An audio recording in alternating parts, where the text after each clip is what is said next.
Добро утро. Во времето на бизнис со менаџер кој може да опфати се. Ако е шеф на имидж PR, тоа е сигурно за маркетингот и за економските движења. Бидејќи и политичар од младата генерација на времето на создавањето на македонската самостојност, можете да разговарате и за политика.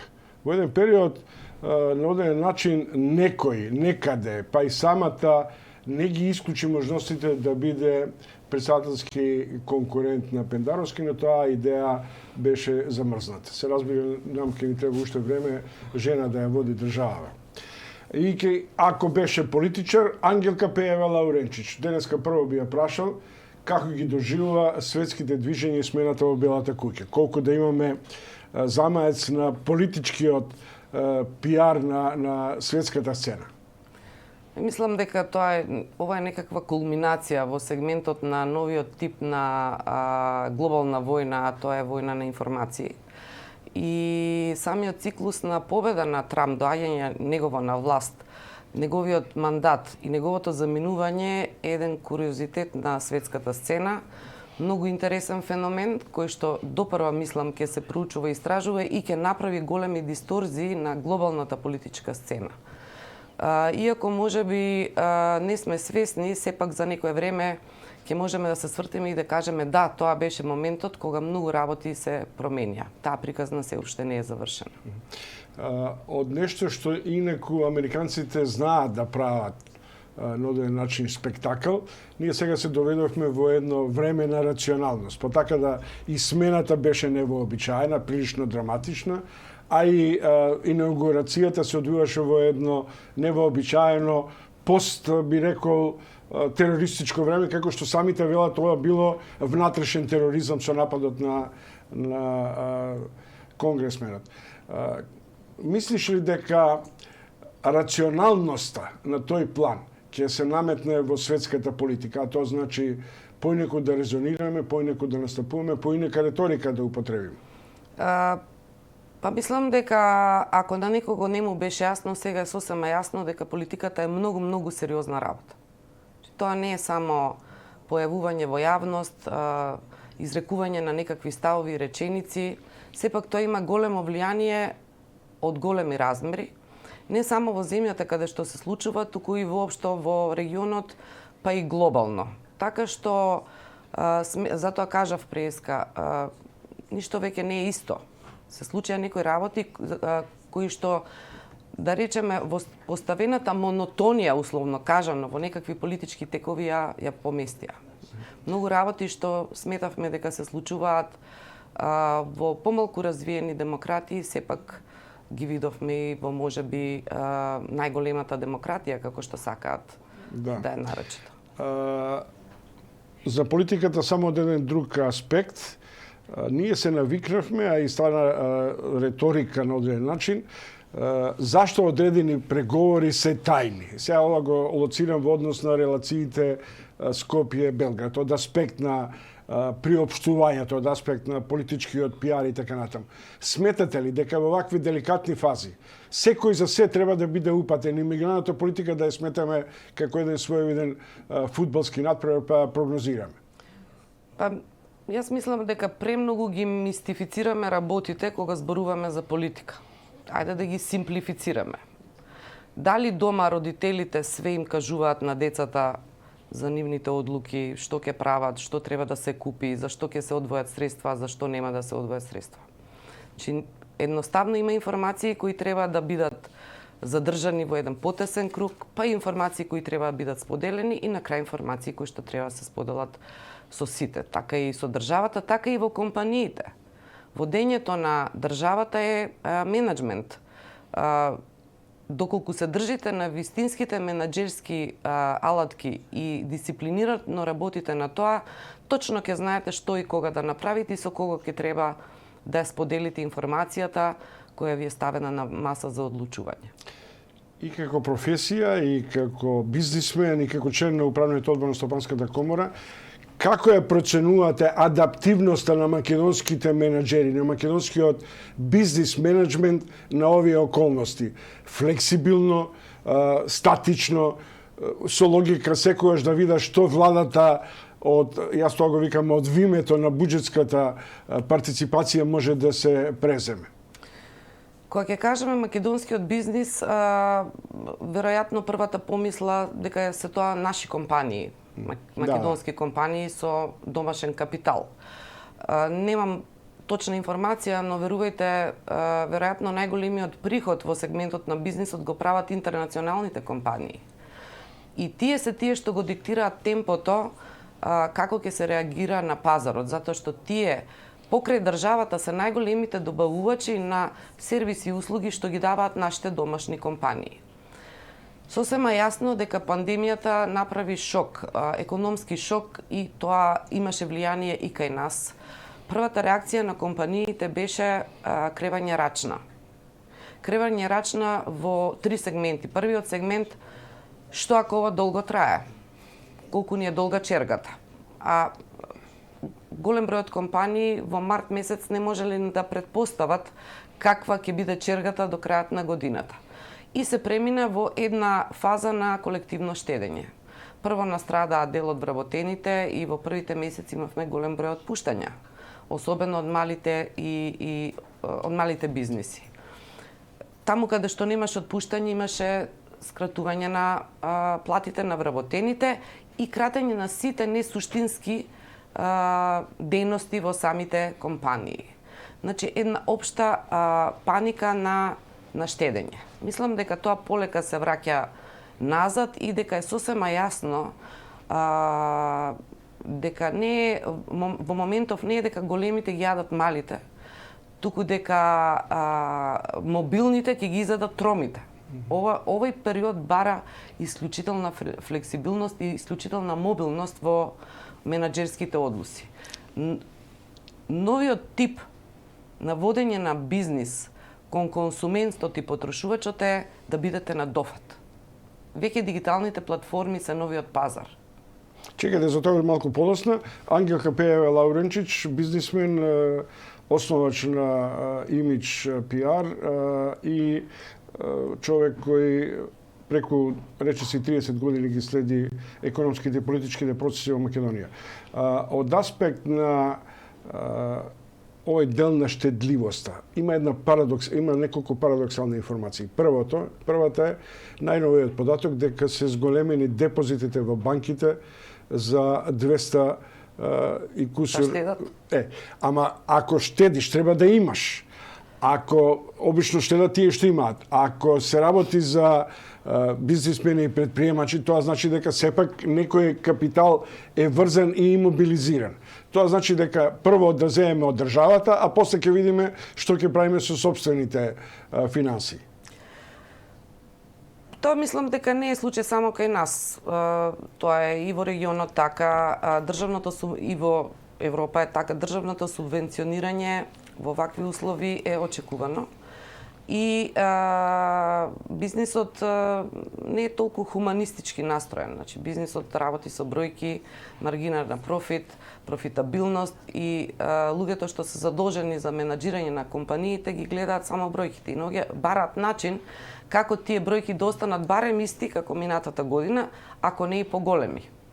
Во таа смисла и помошта од државата кај некои бизнис се гледа како е неопходна, се разбира, ние имаме цели економски гранки кои што се на колена и тука нема дилема. Тогаш после имаме економски гранки кои што ќе можат да преживеат и еден сет на економски гранки кои ќе направат екстра профити, како што е фармацијата, како што е сегментот на средства за хигиена. Да. Значи, тоа се... И особено добро се адаптира IT индустријата во овие услови, во светски и во македонски. Тоа е новиот пазар. Тоа е новиот начин на размислување кога сакате да купите нешто. Вашиот прв избор веќе не се сведува на полицата во висина на вашите очи во самопослуга. Се уште има, но пазарот е веќе еден, го имаме на телефоните и прилагодувањето на тие дигитални платформи во суштина ќе значат и една одржливост и на нашите македонски производи. што побрзо да се адаптираат на новите текови. Од аспект на корпоративниот пиар и адвертайзингот, што инаку го следите, дали го почувствувате браното? Мислам дека го почувствувате, бидејќи и ние како медиуми низ кусија на одреден начин и клиентите и висините и така натаму. Иако во светот, освојувањето на пазарот и во вакви деликатни услови предпоставува да вложиш да го освоиш тој пазар, не ви се чини малку нелогично и дека нашиве менеджментски структури, освен одредени врвни, домашни, а и надворешните немаат толку, не посветуваат внимание на освојување на пазарот низ мерките на доближување до клиентите и клиентите до фирмите? Кога зборуваме за менаџерските одлуки, мислам дека и самите раководства на тие компании, било да се тие тука или се во некоја централа регионално, а одлучуваат за Македонија, во првиот момент ни самите не знаеа што да прават. Затоа беше најлесно да се сопрат сите екстра трошоци кои што не го загрозуваат обстанувањето на компанијата. И тука првин удар беа буџетите во сегментот на односите со јавност и адвертайзингот, односно рекламирањето, вклучително и пакетот кој што бил наменет за медиумите. Тоа траеше неколку месеци, па дури и големи корпорации за кои што никогаш не би претпоставила дека ќе направат таков потек, го направија. Вие ако го вратите... Го направија во однос на класично редуцирање на рекламите и на... Редуцирање скоро на ниво на базична одржливост. И ако ги видите во минатата година буџетите за рекламирање во летниот период, односно пролетно-летниот период, и оваа година јасно ќе биде дека такво нешто се случило. Но полека работите се враќаат назад. Но во една друга форма, во едно друго руво. Поинаку се сегментираат тие буџети. Се повеќе дигиталните рекламите на дигиталните платформи превземаат еден солиден процент од тој огласувачки буџет во компаниите. Да излеземе од матрицата на сувопарноста на економскиот јазик, за нашите гледачи најподатливо секојаш е поправило политиката и полето на политиката. Но јас ќе се задржам на вашата субспецијалност. Дали мислите дека во Македонија, бидејќи сме една скромна меѓународна корпорација, се сведовме на создавање на на Султан партии тоа е изветерено, но создавање на еден политички пиар во кој го отсуствува демократското чувство на различност, туку се формира имидж на лидери кои се неприкосновени. Сакате во оние што заминаа, сакате оние што сега владаат и така натаму. Каков е вашиот пресек на состојбите?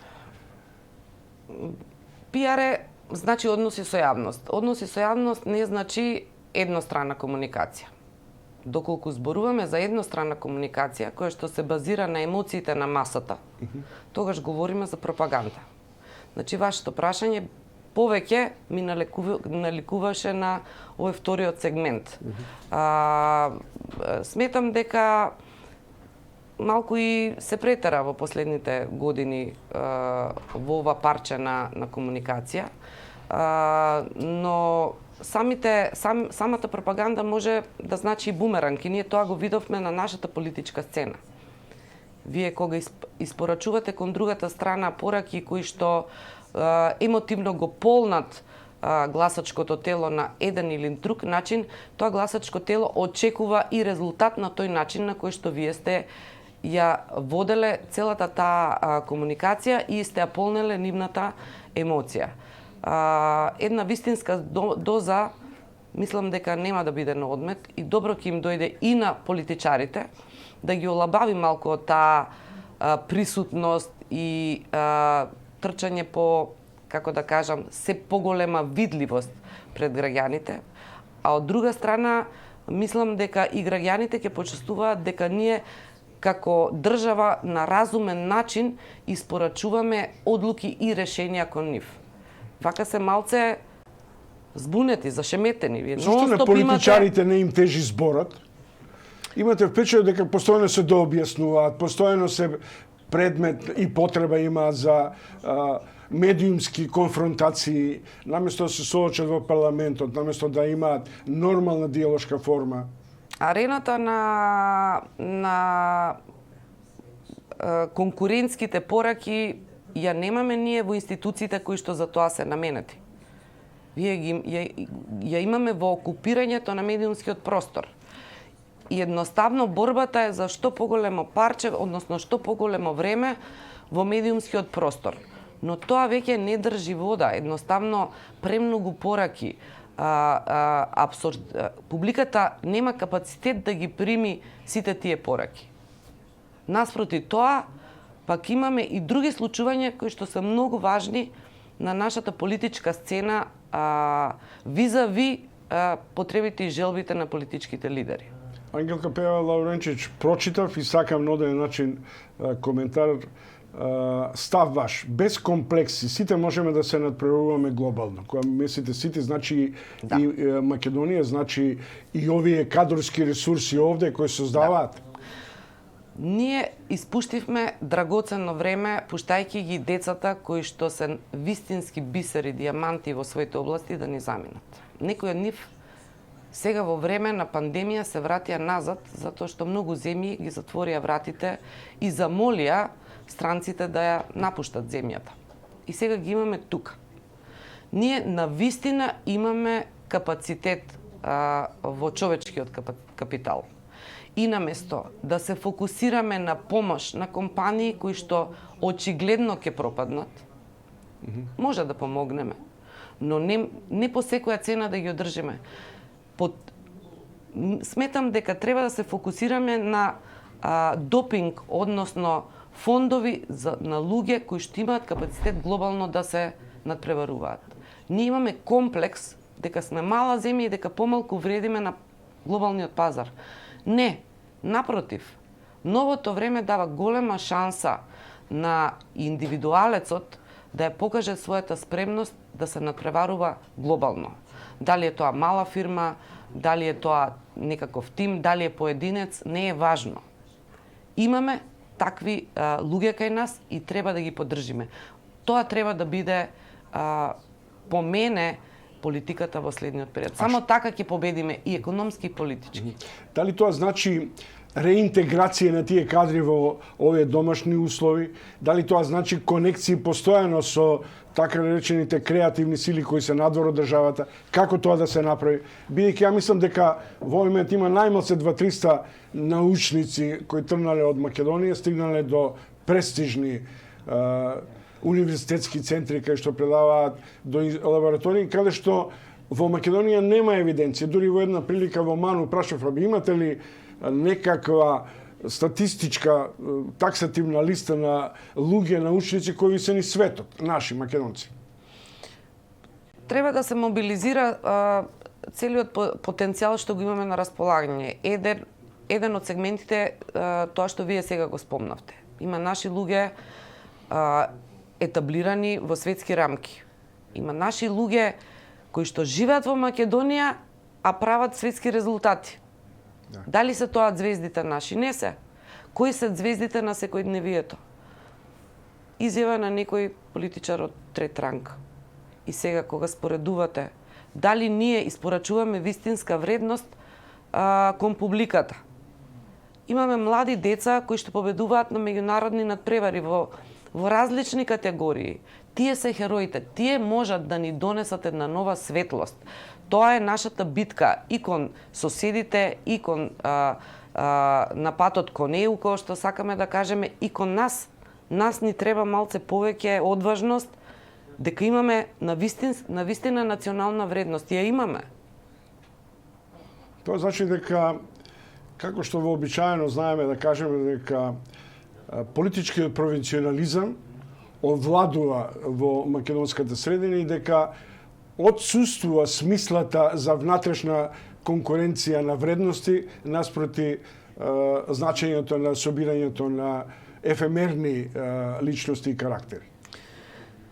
Мислам дека таа арена, ако не ја создадеме, ќе изгубиме.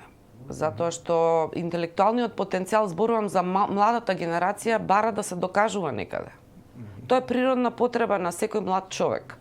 Да побара простор каде што ќе може да каже да, јас ова го знам. И ова можам да го работам дури подобро од некој што живел во некоја друга земја која што имала можда поинакви можности. И ако не ми те дадете шанса овде да го направам тоа, ќе го направам на некое друго место. Новата генерација нема да се воодушевува на икони без причина. Зашто новите икони се некои други кои што имаат резултати позади себе. По светски рамки. Вие го имате Елон Маск кој што е лидер во главите на младите. Тоа е таа револуција. Ние се бавиме со некое минато и се уште со минато, за жал. Да. И тоа е така наречената балканска крчма во кој сите разговараме за се, а најмногу за историја и за спорт. А тоа на балканската крчма ќе остане крчма се додека не сватиме дека рестораните со 5 звезди Мишелин во светот се ин. А крчмите се само место каде што ќе отидете еднаш месечно чисто така заради кеф. Добро, благодарам многу, тоа беше Ангелка Пеева Лауренчич. Се надевам дека ова динамика на јавни промислувања што ги имате во последниве 2-3 години ќе ве држи со идеја која ја зачнавте за некаков политички камбек. Ве држи тоа? Јас од секогаш сум си го имала нервот за сега би рекла дека сум политички воајер. Следам што се случува околу и кои се можностите. Може да ги замениме местата, да дојдете као водител и уште тоа ми фали во моето CV. Не сум била водител, сум била во едно друго време, не знам. Контекстот ќе си каже што е потребно на средината и што ми е потребно на крајот и мене. Што гледате, ни еднаш не прашав за жена или за местото на жената во овие услови, напротив, ве третирам како личност која вистина креира некои нови вредности. Ви благодарам уште еднаш. Ви благодарам на поканата.